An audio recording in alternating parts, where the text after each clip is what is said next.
고래는 누구를 뜻하는 걸까요? 더 웨일은 거대한 고래가 나오는 소설 모비딕을 중요한 소재로 사용하는 한편 고도 비만인을 뜻하는 멸칭이기도 한 고래라는 표현을 제목으로 쓰고 있습니다. 그래서 직관적으로는 주인공 찰리가 고래라고 생각되죠. 하지만 저는 찰리뿐만 아니라 이 영화의 모든 인물들이 고래라고 생각합니다. 시각적인 표현에서도 찰리를 제외한 모든 사람들이 담배를 피면 내뿜는 연기가 그들을 고래처럼 보이게 만들고 있죠. 고래, 새, 구원 같은 키워드는 기독교적인 암시를 주고 있습니다. 한편 새 생명이라는 이단을 통해서 종교에 대한 부정적인 시선도 비추고 있죠. 결국 저는 사람을 구원하는 것은 사람이다 라는 말을 느끼게 된 영화였습니다. 그렇다면 고래는 뭘 말하는 걸까요? 찰리는 모비딕에 대한 에세이 한 편을 애지중지하며 자주 읽습니다. 딸 엘리가 8학년 때 쓴 에세이죠.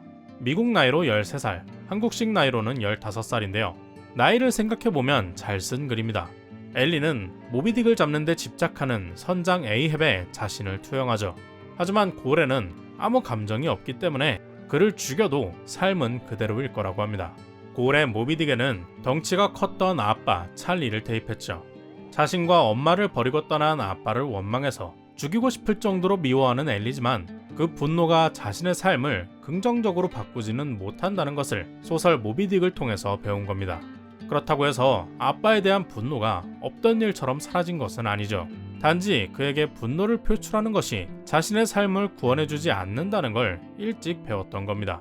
찰리 역시 딸의 글을 읽으며 스스로를 고래라고 생각하는 듯하죠. 모비딕과 찰리, 이 둘의 공통점은 덩치가 크다는 것을 제외한다면 미움받는 것이라고 볼 수 있겠네요.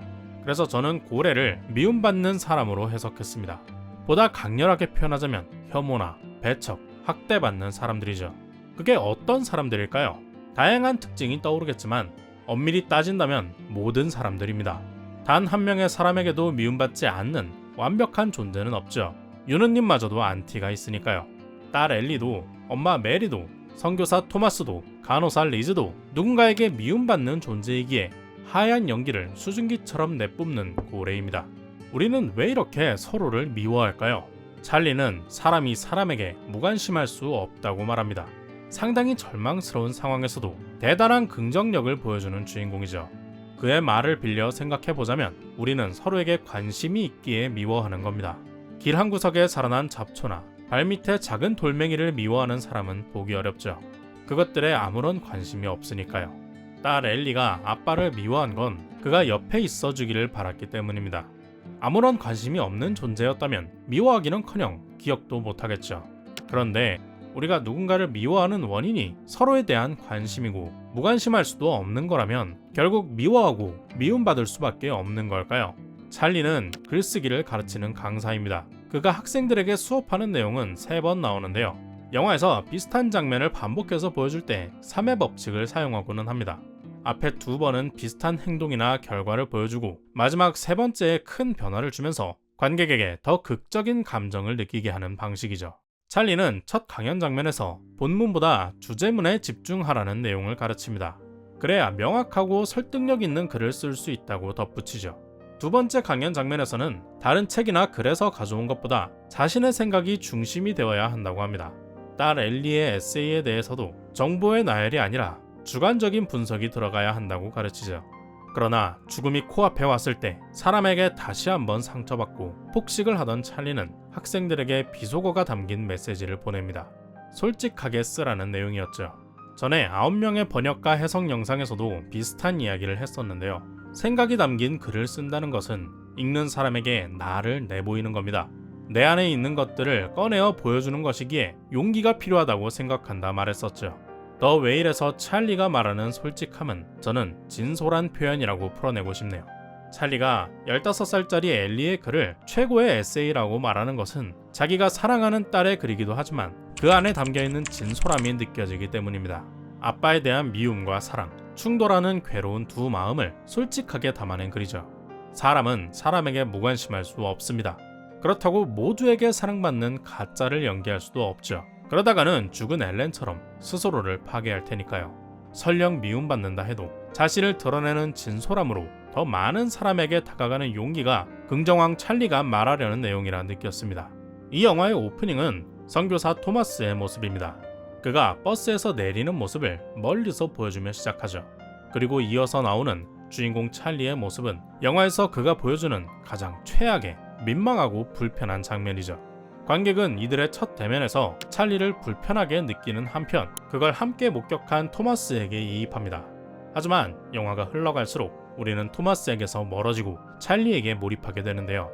딸을 만나기 전날 열심히 씻고 단장하는 찰리의 모습에서 그에 대한 호감이 본격적으로 올라갑니다. 면도를 하다가 상처가 나는 장면 역시 공감하기 쉬운 고통의 경험을 이용해 관객이 사소한 몰입을 시작하게 돕는 장치죠. 찰리는 가장 최악의 모습을 보여주면서 불편하지만 솔직한 출발을 해서 서서히 호감으로 돌아서는 반면에 토마스는 평범하고 무난한 모습에서 숨겨진 본 모습이 하나씩 드러나며 오히려 거부감을 가지게 됩니다. 토마스는 마지막까지도 찰리를 구원해주겠다며 그와 그의 삶을 모욕하는데요. 그는 타인의 솔직한 모습을 받아들이지 못하고 도망칩니다. 우리는 그를 유난히 나쁜 사람처럼 느끼지만 자꾸 말을 걸던 피자 배달부 댄처럼 많은 평범한 사람들이 다른 이들의 솔직한 모습을 받아들이지 못하는 경우가 있죠. 데런 에로노프스키 감독은 블랙스완에서 보여준 것처럼 인간의 부정적인 면모를 정면으로 표현합니다. 이 영화는 찰리를 주인공으로 에로노프스키 감독이 써낸 솔직한 에세이였던 것 같네요. 여러분은 딸 엘리를 믿었나요? 깨진 접시부터 녹음, 사진 촬영까지 엘리를 연출하는 것들은 모두 그녀를 나쁜 사람처럼 보이게 합니다. 찰리가 끝까지 딸을 믿는 모습이 안타깝게 느껴질 정도로 말이죠. 토마스는 엘리 덕분에 고향으로 돌아갈 수 있게 됩니다. 솔직하지 못한 토마스 대신 엘리가 모든 것을 말해버린 건데요. 그가 훔친 2,436달러는 320만원 정도 되는 돈입니다. 가볍게 혼나고 말 작은 금액은 아니지만 돌이킬 수 없는 큰 죄까지는 아니죠. 엘리의 행동이 정말 토마스를 위한 것이었다면 새 먹이를 주던 접시를 깬 것도 아빠를 위한 행동이라는 건데요. 노아의 방주 이야기에서 새는 어딘가에 있는 육지의 존재를 알립니다. 영화 속 찰리에게도 비슷한 존재죠. 집 밖으로 나갈 수 없는 그는 바다에 갇힌 고래입니다. 창가에 둔 접시에 모여드는 새는 그가 별 노력 없이 얻을 수 있는 저렴한 가짜 희망과도 같죠. 엘리는 솔직하고 직설적인 아이입니다. 찰리에게 일어나서 걸어와 보라며 그를 강하게 압박하는 행동도 단순히 괴롭히려는 게 아니라 아빠를 세상 밖으로 꺼내려는 행동이었다고 생각합니다. 창가에 날아드는 새는 검은색입니다. 노아의 방주에서 마른 땅을 찾기 위해 날려보냈지만 돌아오지 않았던 까마귀가 연상되죠. 날아드는 검은 새들은 진짜 희망이 아닙니다. 엘리는 지저분한 가짜 희망의 접시를 깨고 찰리를 깨워주려고 했던 거죠. 더 웨일은 4:3 비율로 촬영되었습니다. 요즘 같은 와이드 스크린 시대에 가로로 좁은 화면은 클래식하고 예술적인 느낌을 주죠. 하지만 그런 있어 보이려는 이유가 아니라 영화의 무대가 되는 공간과 중점적으로 묘사하려는 요소에 맞게 4:3 비율을 사용했다고 생각합니다. 이 영화는 거의 모든 장면이 찰리가 사는 집 안의 풍경입니다. 집 밖으로 나가는 것도 현관 앞과 계단 정도가 전부죠. 이 집은 넓지 않아서 좁은 화면에도 공간 대부분이 들어옵니다. 그마저도 찰리는 한 곳에서 움직이지 않죠.